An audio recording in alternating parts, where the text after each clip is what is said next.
Welcome to Conversations with Cox and Kielseth, and to be more specific, that is filmmaker Alex Cox and myself, film curator Pablo Kielseth. Alex will join us by phone from his home in Oregon, while I sneak away from my office to call him from one of the projection booths used by the International Film Series, which has been screening foreign and independent movies at CU Boulder since 1941. We will keep our chats to about 20 minutes as we discuss whatever movie-related topics grab our fancy. Thanks for joining us. Okay, action.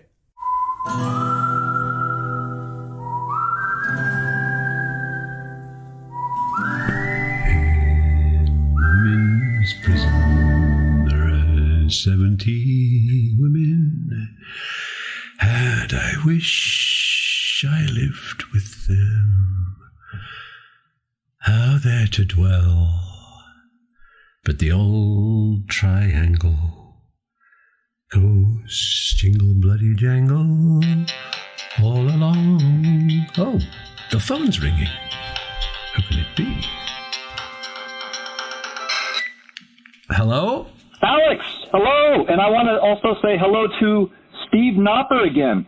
Steve Knopper is a Denver-based editor-at-large for Billboard magazine and a former longtime Rolling Stone contributing editor, as well as the author of books including Appetite for Self-Destruction, The Spectacular Crash of the Record Business in the Digital Age.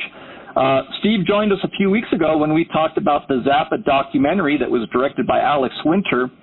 Today, he joins us because once again, we are tackling a music-related documentary, and it's one that you can stream from our website at internationalfilmseries.com. Only this time, it's all about the lead singer of the Pogues, and the title is CROCK of Gold, A Few Rounds with Shane MacGowan, and it was directed by Julian Temple. Julian Temple began his career making short films featuring the Sex Pistols, and later he made a feature-length rockumentary about the band called The Filth and the Fury. That was released. No, before that he did The Great Rock and Roll Swindle. Oh yeah. No. That was feature-length as well. Oh, right. Okay. Well, I don't, and again, I'm just giving excerpts because I know he's got a lot of other stuff, but The Filth and the Fury I get to because it was released about 20 years ago, and it's one that we screened at the IFS. But Julian Temple's also directed a ton of music videos, including Cry for Love for Iggy Pop. So, Alex, you and Julian actually have quite a few things in common, since you've also directed music videos for Iggy Pop, also did a movie about the Sex Pistols, and more importantly, for the purpose of today's talk, you made a movie with the Pogues that was released back in 1987, and you spent memorable time together. So, Alex, just chime on in. What would you think of CROCK of Gold and your time with the Pogues and all of that? Oh, sure. I think that the best part of the documentary is the stuff that's about the Pogues. I mean, it's like 45 minutes before Shane forms the band. And yet the most interesting part of the documentary is the history of the Pogues. And when the band kind of dissolves and then he has another band called the Popes and stuff. It's not as interesting. So I like the Pogues part the best. And ideally, for me, there would have been interviews with the other band members, and it would have focused on them. But that's just my opinion. Yeah, well, it's a documentary. CROCK of Gold is over 2 hours long, and it does kind of go chronologically. So yeah, the first 45 minutes it's all about Shane. Then you get into the Pogues, and then there's sort of a lot of postscript. I want to let Steve jump in here as a music critic. I mean, what was your sense watching this movie, Steve? I totally agree with Alex, and I'd love to hear more about his experience with Shane and the Pogues. But yeah, I was shocked that nobody from the Pogues was interviewed other than Shane himself, and I wondered what the behind-the-scenes politics were there. I mean, this is obviously a film that Shane was participating in. So maybe that was, I had no idea, but maybe it was an editorial decision on that part. But I was struck by, and I agree that the Pogue stuff was the best stuff, but I was struck by how deeply they went into the Irish identity and linking that to, obviously this was the whole Pogues and Shane MacGowan kind of reason for being, but they linked the idea of punk rock and the more general kind of nihilistic politics of the Sex Pistols and the more specific politics later of the Clash with Shane's idea of sort of, we're rebelling against Britain and we're going back to our Irish identity. And he sort of says in the film, no one else was doing it and I was waiting for them. So I filled that void. I thought that part was fascinating. Yeah. Yeah, no, that's. I mean, definitely, it was the Pogues was his idea. It was his band, and so there's no taking that away. But it would have been nice to see the other people given time because they were so talented and it was such a unique band. Not everybody could have done what they did. Well, now I want to bring this back, Alex, to your experiences with them because. Straight to Hell, now that was released in 87, but that would mean that were you with them in 86 then? I had met them when I was in England for the English distribution of Repo Man, and I got asked on the basis of that to do a pop promo for them for a song called A Pair of Brown Eyes, which is a really good song off the first album. So I met them then. And was very struck by everybody involved in the group, how cool and how nice they were. They were a very sweet bunch of people, extremely good-hearted and unspoiled. And so it was a wonderful experience. And so they worked on Sid and Nancy. They did a whole bunch of music for Sid and Nancy, soundtrack music. And then we worked together on Straight to Hell. It was a Italian Western that we made in the desert in Almeria, and all the Pogues were in that, including Cato Reardon, who was still in the band in those days, and Elvis Costello, who was their producer at that time and an honorary Pogue. Now, you said that was shot in Almeria, but that's actually where the band was staying because that's where the hotels were, right? It wasn't the actual. Where was the town? The Almeria is the state, and it's also the capital city of the state. And within the state or the province of Almeria is a small desert town called Tabernus up in the mountains in the high desert. And that's where all the Italian Westerns got shot. And that's, where they made The Good, the Bad, and the Ugly and for a few dollars more and everything else, and where we shot Straight to Hell. But then at the end of the day, they would drive the actors back down the hill, like a 40-minute drive down the road to Almeria City, where there were restaurants and telephones and the Grand Hotel of Almeria. And that's where, in the documentary, they show a music video that the Pogues shot, which was sort of, it was kind of interesting. I think it's a very fun song, actually, but it was meant to Fiesta. The song is Fiesta. Yeah. And that was one of the lyrics is "I am welcome to Almeria," and then it goes on and on. Were you there for some of that? Well, the thing is that when Shane recalls it, Shane says in the song Shane in the documentary, I mean, says he doesn't like Fiesta. He thinks they were being too commercially minded by then.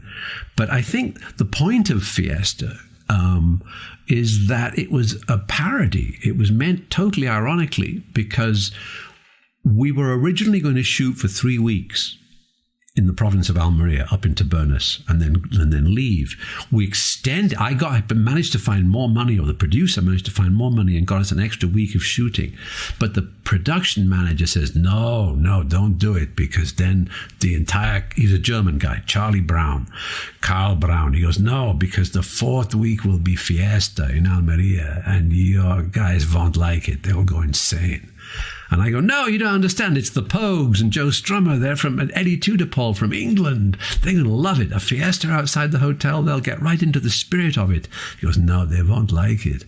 But anyway, come the 4th week of the shoot, and they set up all around the Grand Hotel Almeria an enormous sideshow carnival type affair with giant speakers.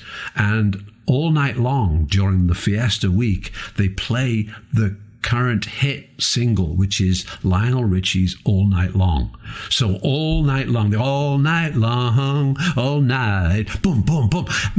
Over big broken speakers bouncing off the glass windows of the hotel. Meanwhile, down on the street, there are all these little stands with carnies where you're being encouraged to throw a ball and win a horrible looking doll called a chichona. And they're playing a song constantly going, chichona, chichona, yo quiero chichona, chichona, chichona, dame un chichona. And it's like a horrible, horrible repetitive song, also bouncing off the glass windows of the building all night long. And so, 1 hour into this, on the first evening of the fiesta, we'd had enough. And it went on for a week. And so the song Fiesta, with its annoying, repetitive nature, is a reminiscence of that horrible, horrible week. Wow. Jesus. Well, that does, I'm glad you all survived the all night long. Luckily we survived. Luckily there was alcohol, and so, and probably some hashish as well. And so we managed to survive the week. Well, on that subject, Alex, I have to say that aside for some shiny new choppers that are a marked improvement over his original rotten teeth, Shane seems a bit worse for the wear and tear these days. But I noticed on Wikipedia, Shane's longtime partner, Victoria Mary Clark, and I'm quoting now, explained that a serious bout with pneumonia compounded by an excruciatingly painful hip injury, which required a long stay in the hospital, was ultimately responsible for his sobriety. The lengthy hospital stay required a total detox, and McGowan's sobriety continued after he got home, end quotes. Now, can you fill us in as to whether there's possibly more to it than that? Oh, I don't know, because I've seen Shane once or twice since then, but I only really knew him in the days when we were working together. And I knew a bit better, actually, James Fernley, Jem Finer, Phil Chevron. I knew those guys a bit better because they were more involved with the soundtrack music side of it. But in the documentary, toward the end, in regards to health issues, it refers to a moment when Shane gets hit by a taxi, and I'm wondering if that might have... Oh, that was early on. That was that was about 1986 or 87. It was that's a separate thing. And it's a separate thing. I imagine that the broken hip came later, and the other horrible things, and a lot of it. The thing is, you see the documentary, and he's being just like so encouraged to behave in an unfortunate way, and yet in those days, early in the career, one evening I was out for beers with Shane and Spider Stacy and a couple of other guys from the Pogues, and we were drinking in a pub in North London, and the Pogues had a song, "Lend me £10 and I'll buy you a drink, and mother wake me early in the morning." And so anyway, we had a few beers, then we were all going to leave and go home, and then as we were leaving the pub, Shane declared, to me, "Lend me £10 and I'll buy you a drink," to which I responded in the appropriate way, which is a negatory in a rather colourful and rude manner. At which point Shane, not receiving the £10 but wanting another drink, turned around to accost somebody else, walked into the road, and got hit by a taxi. Oh. And I was the one. He was walking, he turned his back on me and sauntered off, and that was when he hit the taxi, or the taxi hit him. And so he's lying in the road, and there was like, it was like an accident scene, and Spider Stacy, his best friend, the flute player, was like at his side, and literally like in a movie, he was like, no, where was God when this happened, but the good news was that Shane didn't expire. We thought he was dead, but he wasn't. And I think he had a broken leg. He was on crutches for a couple of months, during which time something interesting happened in the Pogues. Not only did I drive Shane McGowan under a taxi, but I followed that up by going around Joe Strummer's house, describing to him what had just happened and how terrible it was. And Joe's going, "Oh yeah, and they've got all these dates, right?" And I go, "Yeah, man, they're all set to do a whole bunch of dates that they're going to have to miss now." And he goes, "Yeah, unless they could get another front man." And I go, yeah, Joe, they would need another frontman. Yeah. And then he became the frontman of the Pogues for the 2 months that Shane was recuperating. And the Pogues became a kind of combo version of the Pogues and the Clash, and they would do like Armageddon Time and London Calling, and you can get a CD of that, among the various Pogues archive material. Damn, that's quite a bit of history. And speaking of concerts, wasn't Straight to Hell was made possible because it was originally meant to be like all these artists were supposed to be out on a tour, weren't they? Joe Strummer, the Pogues, Elvis Costello, the Men They Couldn't Hang, Eddie Tudor-Pole, and various other artists were all going to go on a rock and roll tour of Nicaragua in support of the Sandinista Revolution and the people of Nicaragua. And embarrassingly, we thought we could raise the money for that based on a contribution from like a record company or a video label or the BBC or something, but nobody would put a penny into the project. And so, in an embarrassing situation, the producer said to me, I think if you could come up with a script in the next couple of days, we could get maybe $1 million to make a feature film based on all these rock stars. And that was how it turned out. And that was Straight to Hell. That was my big experience with the Pogues. And it was so much fun because, as I say, in those days, they were a terribly, terribly sweet group of individuals and a really great band. And you also struck up a long-term relationship with Strummer. I knew him for a long time, but then he disappeared from view. Then nobody saw Strummer for a long time, and people would come up to me and go, hey, I met Bob Dylan one time, and the only thing that Dylan said to me was, hey, what's Joe Strummer doing nowadays? So everybody wanted to know what Joe Strummer was doing. I am so glad you brought that up because that was actually a question I wanted to ask Steve last time when he came on to talk about Zappa, because at that time it had been announced how Bob Dylan had sold like his entire catalog of songs for $300 million. Is that right? So Steve, do you have any insight? Like, what's your, you're a record business dude. You write about it. What's your insight into this? What do you think that means? And more importantly, does this mean that I'm going to have to listen to a bunch of Bob Dylan commercials, like songs with like commercials with his songs on it, like for the rest of my life? What's it mean? It probably does mean that.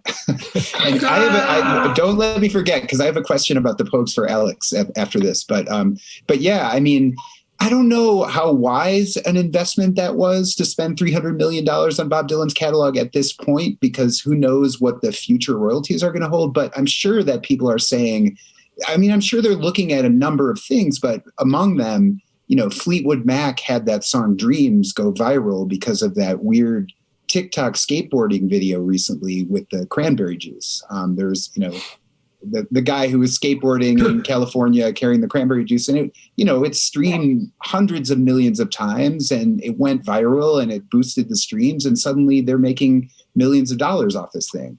And so I'm sure that, and all the other record labels and publishers are going, hey, TikTok's a phenomenon. People are doing these viral videos that actually make money. The one niche that hasn't been filled is kind of catalog artists. And that's just the tip of the iceberg. I'm sure not just Bob Dylan, but I'm sure the Beatles and the Stones and, on and on and on and on are all looking at how can we make money off this kind of somewhat new streaming world. But in addition to that, something that is still really lucrative is kind of syncs. They call them short for synchronizations, but that's whenever you place a song in a movie or a TV show or an advertisement, or a video game. Video games are very lucrative these days for music. And that makes tons and tons of money for the artist and especially whoever owns the publishing rights to the songs. Yeah. So it's all potential, lots of cash for whoever owns Bob Dylan's catalog. Can I ask my question to Alex now? Yes, please do. Okay.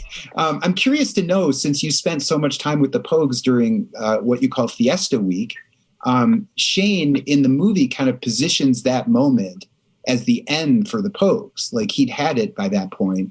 He thought he was becoming self-parody and he was ready to he was ready to be done. And I wonder if you caught that when you were spending that intimate time with him during that week.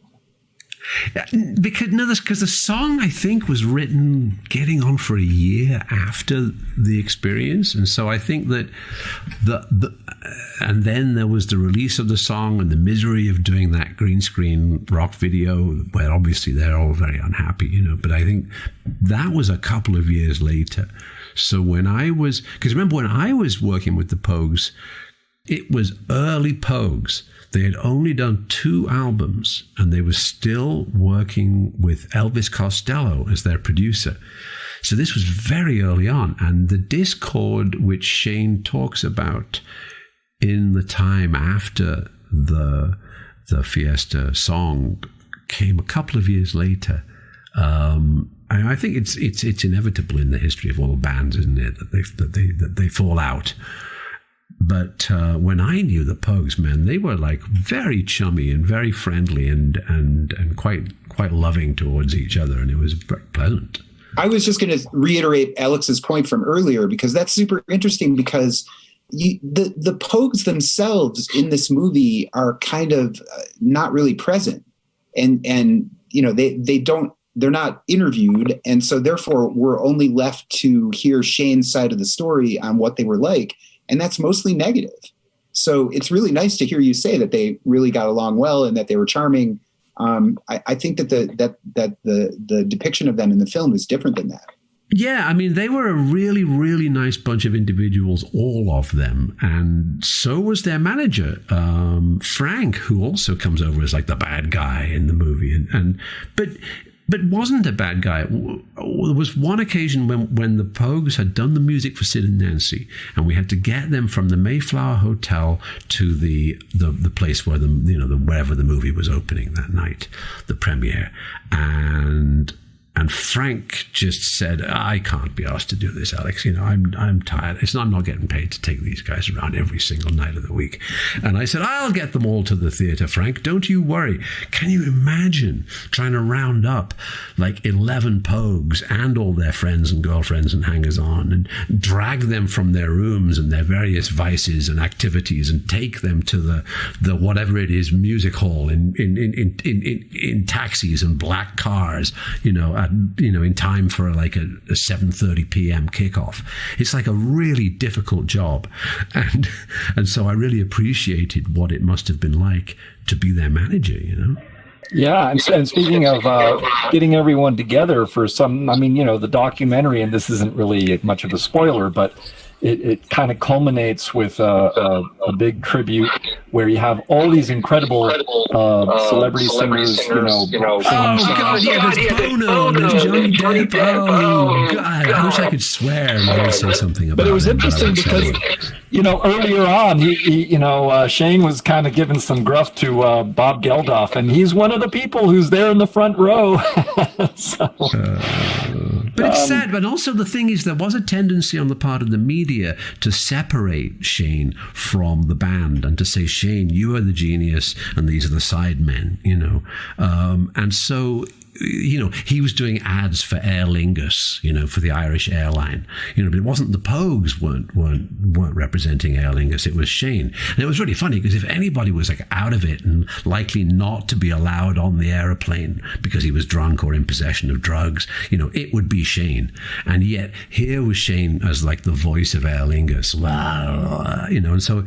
I should also mention that we are taping this on the day before Christmas Eve, and our staff, which mainly I'm talking about Jason, who puts all of this together. Thank you, Jason. Merry Christmas. Merry Christmas, Happy Holidays, and the thing is, he'll be gone for he might not get to this for a week. So just letting you all know this. There might be a. He'll be fired. He'll just get his paycheck, his last paycheck, in the end of the year, and. But the documentary, A Crock of Gold, will be still available to watch. So please do check out internationalfilmseries.com. And again, to remind folks, distributors are splitting the gate with us. So yeah, and there's some great music in it too. So it's worth seeing. Just some fantastic songs. Yeah. Any other closing thoughts, Alex, on the doc before we wrap it up? It's worth checking out. The Pogues are a great band, and the great documentary about the Pogues is still to be made. But in the meantime, this is really worth watching. And Steve, how deep does your personal record collection go with the Pogues, or what's? I have a few Pogues. Yeah, and this time of year, Fairy Tale of New York always gets me. Tomorrow's Christmas Eve, so I'm heading to the drum kit. Yeah. And on that note, I want to thank both of you gentlemen for taking a little bit of time during this hectic, crazy holiday season. And it's a pleasure always to talk with both of you, either of you, any of you. And we will hopefully do this again soon. Looking forward to it. All right. Thank you, Pablo. It was great. All right, guys. Merry Christmas. And cut. Okay, that's a wrap.